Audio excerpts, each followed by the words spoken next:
live in a world made of cardboard, always taking constant care not to break something, to break someone. Never allowing myself to lose control, even for a moment, or someone could die. That line gets me every time. Because whether the writers meant it or not, they captured something that so many of us with ADHD live with every single day. It's not just about holding back physical strength. It's the emotional weight, the mental gymnastics, the constant awareness of how big and fast and intense we can be, and the fear that if we stop reining it in, even for a moment, it will all come crashing down.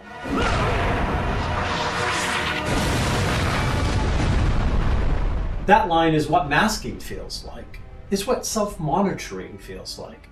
It's what it feels like to grow up in a world that wasn't built for your wiring, and to internalize the idea that being yourself might hurt people, or push them away, or make them uncomfortable. It's not that we're fragile. It's that we've been told to treat the world around us like it's fragile, like it can't handle us. So we adapt, we shrink, we perform. We tiptoe through life like we're made of dynamite. One wrong move and boom, we've broken something, said the wrong thing, forgot the wrong detail, reacted in the wrong way. After a while, it gets heavy. It gets lonely. But what if the problem isn't your too much? What if the problem is just that you haven't learned how to fly yet? Today, I want to walk you through why Superman might just be the clearest, most relatable symbol we have for what it really means to live with ADHD. Because this just isn't about comic books.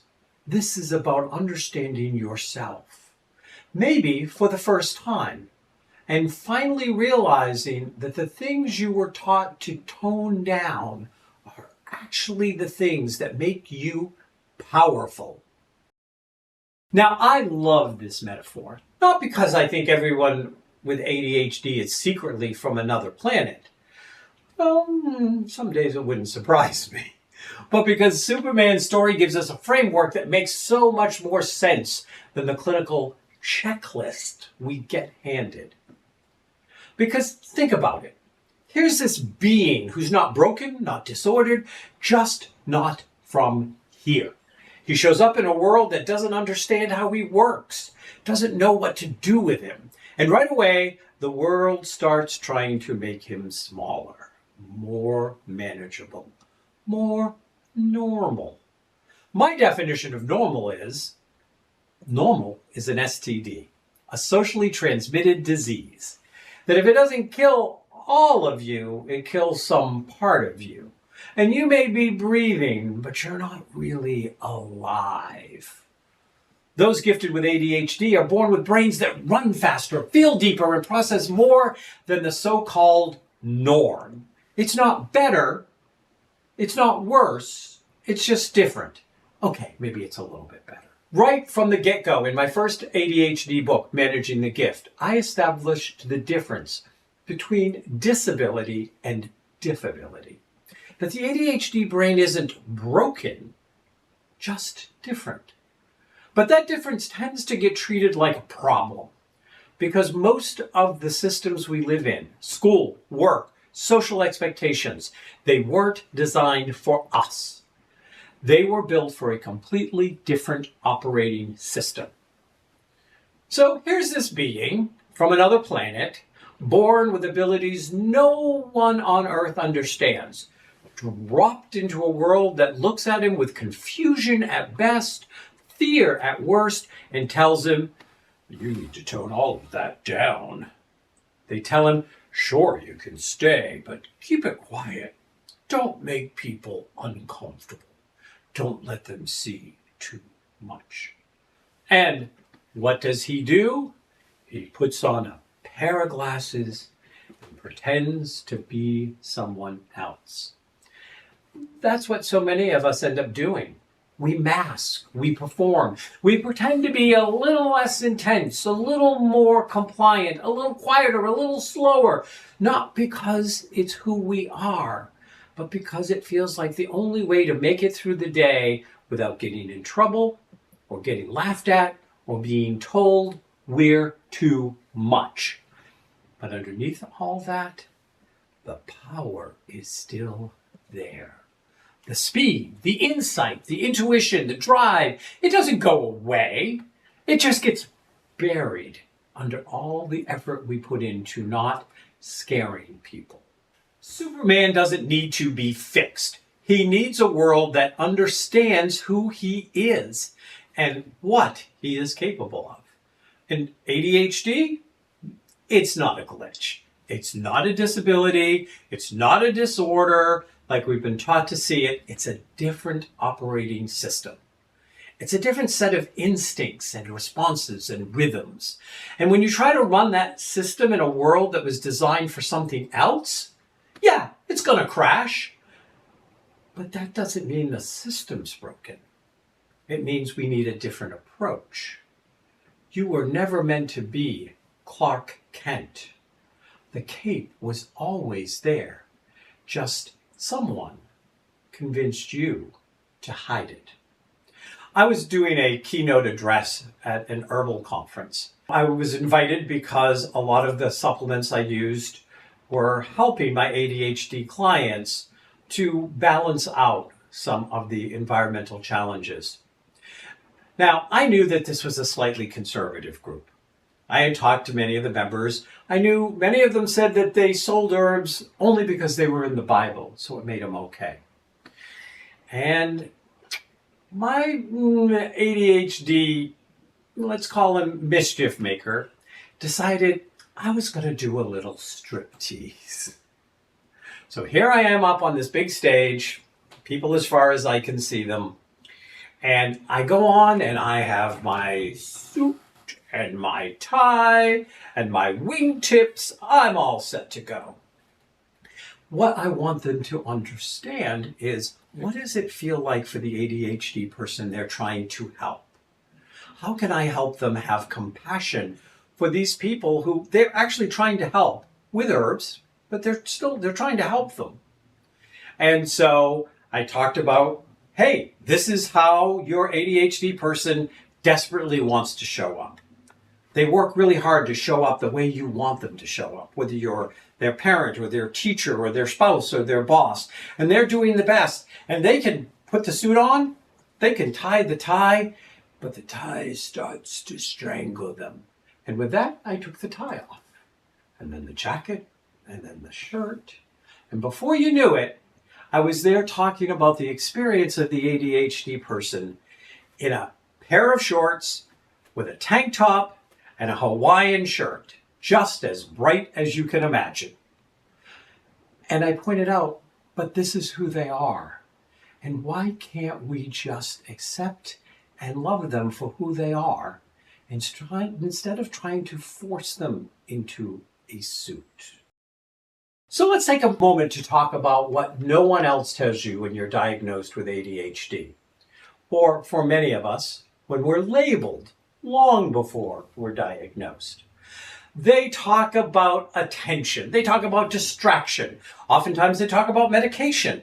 But rarely do they talk about the gifts that come with ADHD. Because we do have gifts. Whether the world understands them or not, that's why my first couple of books on ADHD started their title with Managing the Gift. And the one of those gifts that people notice first, though they may not name it that way, is very much like Superman's super hearing. Now, I don't mean you can hear a dog whistle or pick up a radio signals with your teeth. Well, that might be cool. We're talking about your nervous system is wide open. You walk into a room and you hear the buzz of the lights. You feel the tension between two people who aren't talking. You notice the flicker from the projector. And yeah, you also hear someone whispering 3 rows away. That's not distraction. That's reception. The whole system is taking in data most people don't even register. It's a lot.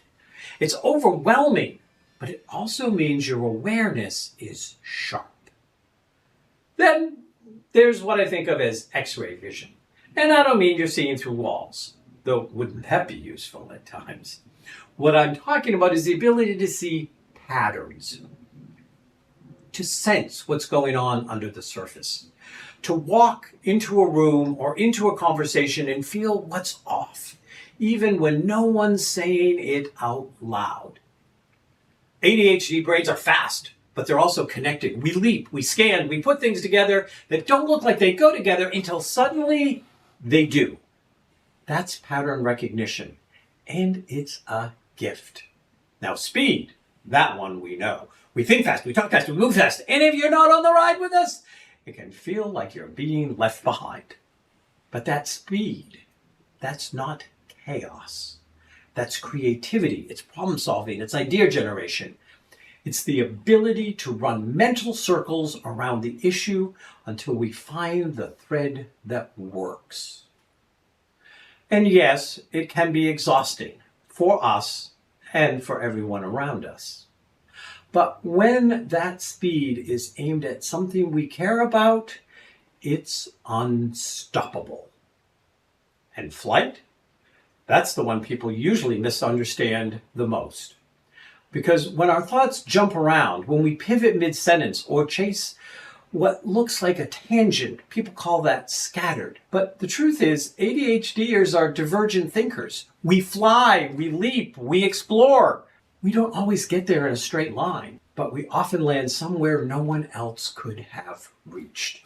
And then there's the thing nobody warns you about, but everyone eventually notices.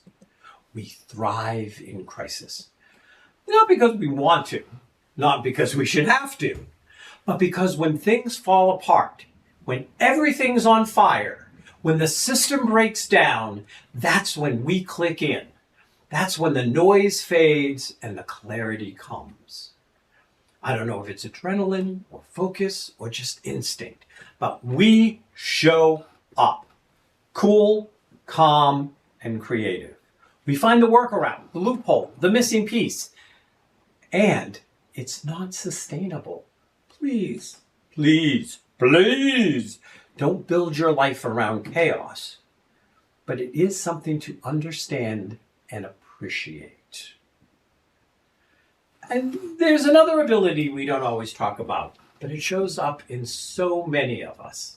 And that's the powerful sense of justice. Not justice as in following the rules. Yeah, following the rules. But the deep, gut level knowing that some things just aren't right, and the refusal to look away from it. Neurodivergent people of all flavors, particularly those with ADHD, have this instinct to stand up, to speak out, to act. Not just for our friends, not just for people who look like us or agree with us, but for everyone. There's this almost gravitational pull towards fairness, towards protecting the underdog, calling out the lie, making sure nobody's being left behind. And if that sounds familiar, it's because that's Superman. He's not political. He's not out for revenge. He's not defending one tribe against another. He is fighting for humanity. Sometimes I think he is more human than anyone else. And that same instinct lives in a lot of us. It might come out messy sometime. It might get us in trouble, but it's one of our gifts. And when it's supported instead of shamed, it becomes one of the most powerful forces we've got. For decades now, I have called ADHD an evolutionary process, broadening the bandwidth of humanity. We are here to stand out and shift and change that which does not work. Maybe it worked sometime, but it doesn't work anymore. And all of that works better when we've got our sun. Superman needs the yellow sun to function. It charges it. Without it, he weakens. ADHDers? We've got our own version of that. We draw our energy from creativity, from curiosity, from novelty, from connection, and above all else, from engaging our mind in a problem we want to solve. We don't do well when things feel flat, when nothing lights us up. We start to dim. But when we do have access to the right fuel, when we get to engage with what matters to us, we light up. You can see the difference in our eyes. So yeah, ADHD comes with challenges, but I don't want you to let anyone tell you it's just a list of deficits.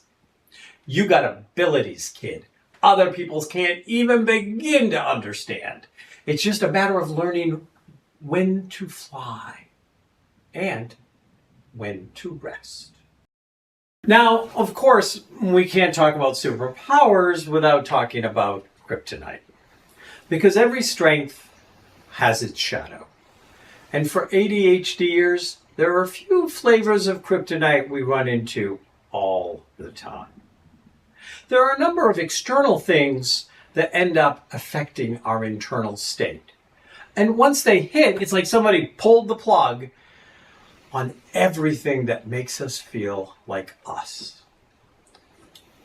Let's start with overstimulation.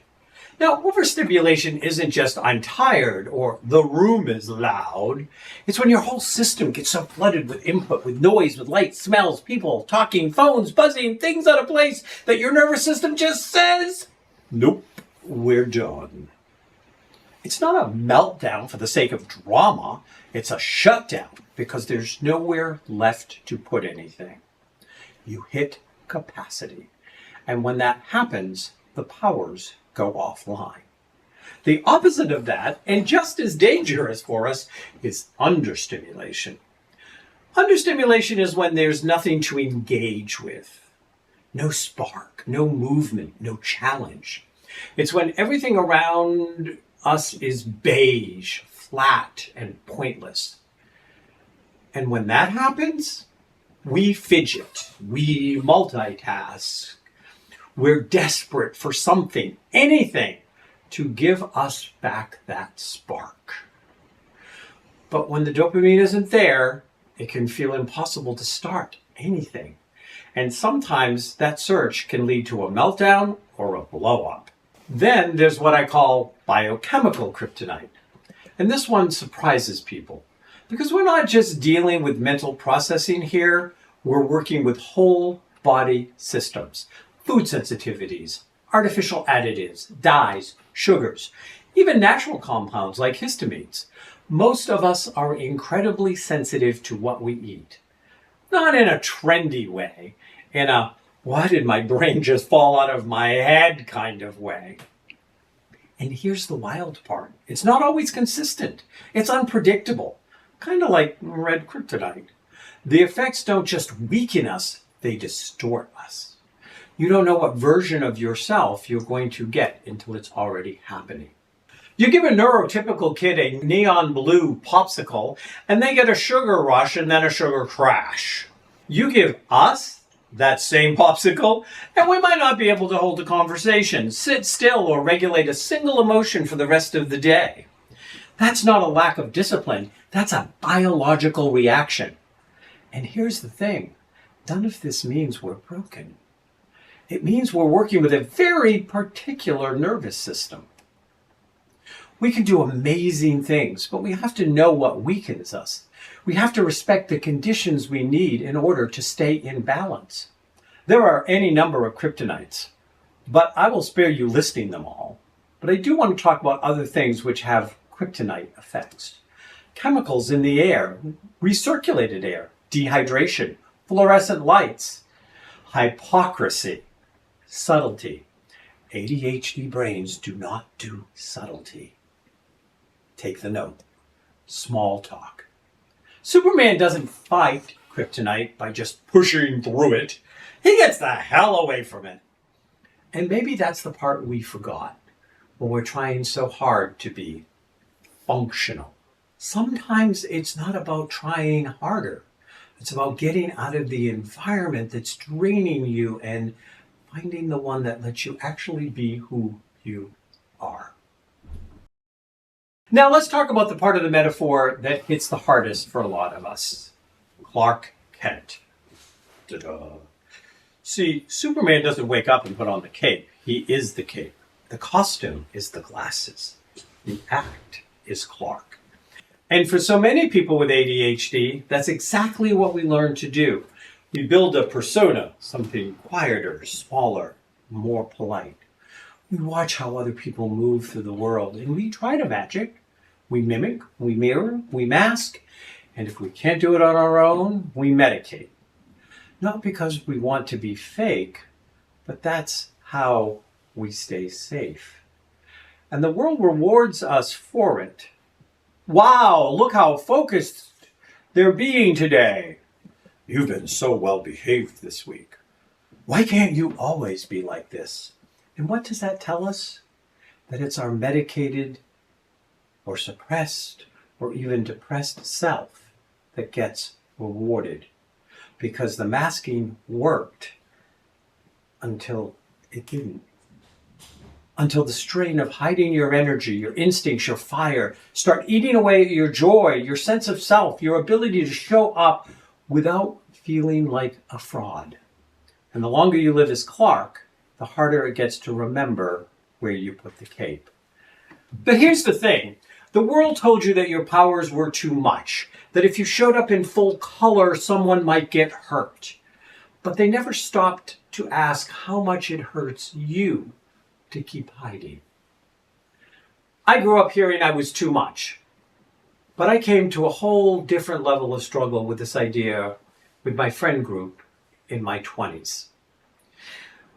In my 20s, my friends, when they would introduce me to other friends or boyfriends or whoever, would always say, well, you know, this is Kevin. He's a little larger than life. He's kind of on a stage, and we just want you to be warned. And that really hurt my feelings.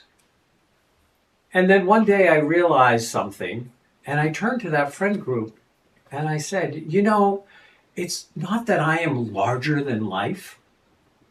It's that your life is small, so mine looks big.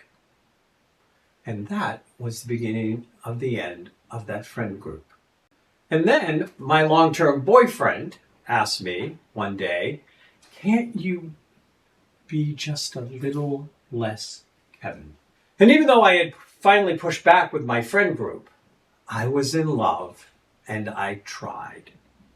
I ended up putting on a great deal of weight, becoming depressed, and felt out of touch with the best parts of myself. So someone else could stay in their comfort zone. Guess what? The relationship ended.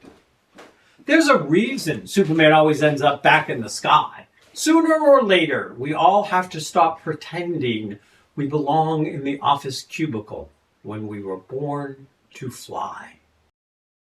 Now, one thing that people often forget about the Superman story, because they get so caught up in the flying and the heat vision and saving the day, is that even Superman needed space. He had the fortress of Solitude. This place tucked away from the noise and the demands and the expectations, where he could just be. Not perform, not save the world, not explain himself. Just exist. Rest. Remember who he was. And I think that that's something we, as ADHDers, don't always give ourselves permission to have. Because we're so used to pushing, to trying harder, to keeping up, to covering up the parts of us that feel like they might be too much. And even when we're not around people, that script keeps running in the background. What didn't I finish? Who did I forget to follow up with? What meltdown am I trying to not have in public? So when our brains go quiet, or our bodies just stop, we think it's a problem. We think something's wrong with us because we don't feel like we can move or talk or answer one more message. But what if nothing's wrong? What if your nervous system is just saying, I need the fortress right now? What if taking time to be still or alone or away from everything isn't avoidance but strategy? What if that's part of how you stay intact? And look, your fortress doesn't have to be made of crystals and glowing alien tech, though wouldn't that be cool? It might be your bedroom with the lights turned off. It might be your car, a playlist, a notebook, your skateboard, a video game. That one friend who knows you don't want to talk, you just want to be near someone who gets it. Whatever it is, build it, use it, protect it, and don't apologize for needing it, because you cannot keep saving the day if you never give yourself a place to land. I have a bit of a soft spot for the Superman's origin story. Not the spaceship or the explosion, but the part that came next. Because here's this child from another world. He crash lands on a planet that isn't ready for him, in a body that can do things nobody understands. And before he even knows what he is, before he even has a name, someone has to decide how to raise them. And thank God it was Ma and Pa Kent. Because you know what they didn't do. They didn't shame him. They didn't punish him for being too fast or too loud or too strong. What they did was teach him to understand his strength, how to use it responsibly, how to listen, how to care, and most importantly, how to stay rooted in who he is, even when the world doesn't know what to do with him. And that's the part so many ADHD kids never get. Instead of Ma and Pa Kent, they get detentions, suspensions, reports that say disruptive, defiant, lazy, unmotivated, unfocused. They don't get told they're powerful. They get told they're a problem. In Managing the Gift, I have a chapter called Anxiety, Isolation, Shame, and Fear, and another one called Depression, and about how it is a byproduct of the ADHD brain trying to fit into a world that sees and treats it like a disability or even a curse. So we learn to fear our energy. We learn to doubt our intuition. We question our intelligence. We learn to shrink or mask or melt down. All the while, our self-worth and self-esteem are getting destroyed. We take on the belief that we're disabled or even damaged. But imagine what happens. Just imagine when that same child gets a caregiver, a teacher, a mentor, a parent who says, hey, I see how your brain works. I see how fast you are. I see how intense, how creative. Let me help you understand it. Let me help you own it. In my case, that was my own papa. And for Superman, that's Ma and Pa Kent. And those people, they change lives. They save lives. And then somewhere down the road, you meet somebody. Someone who sees all of you. Not just the version you try to present, but the you underneath it. The one you don't show most people because you're still not sure it's safe. The you that never really fits in. For Superman, that's Lois Lane. Lois didn't ask him to choose between the cape and the glasses. She doesn't say, be less. She says, I see who you are, and I'm not afraid of it. For a lot of us, that's a game changer. Whether it's a friend, a partner, a therapist, or a teacher, when someone comes into your life and says, you don't have to hide anymore, it rewrites everything. Through my years of working with ADHD children and adults, I have had the great honor and pleasure of many times sitting with that, especially that kid, and looking at them and telling them what it's like to be in their head and having them get that I see them and that I understand. And when I tell them that they have gifts, that they're powerful, they believe me, usually for the first time in their life. We can do the work. We can learn self-regulation and boundaries and how to function in a world that wasn't built for us. but we shouldn't have to do it alone. We all need a Ma or a Pa Kent, and we all deserve at least one Lois. So maybe you've spent your life trying to be Clark Kent, blending in, holding back, trying not to be too loud, too fast, too sensitive, too much. Maybe you've learned to second guess your instincts, to brace for criticism before you even speak, to treat your own intensity like it's something dangerous. And maybe, just maybe, you're tired. Tired of shrinking, tired of performing, tired of pretending the cape isn't there. Because ADHD, not a defect, not a broken version of someone else's brain. It's a completely different design. One that feels everything, notices everything, responds to everything. It's fast, it's creative, it's powerful. And when it's understood, it's unstoppable. But it needs care. It needs space. It needs people who see you for who you are and not who you're trying to be. And above all, it needs you to stop apologizing for being the way you are. You weren't meant to tiptoe through life like you're going to break something. You were meant to fly. So if something in this spoke to you, if you saw your child, your student, your partner in this story, then share this with them. Help them drop the mask, claim the cape, be their Ma and Pa Kent or their Lois Lane. If you recognize yourself in this, then embrace it. Share these perspectives with your loved ones and allies. Help them understand how they can support you to fly. You don't need permission to take off the mask. But if you've been waiting for a sign, this is it. It is time to put on the cape.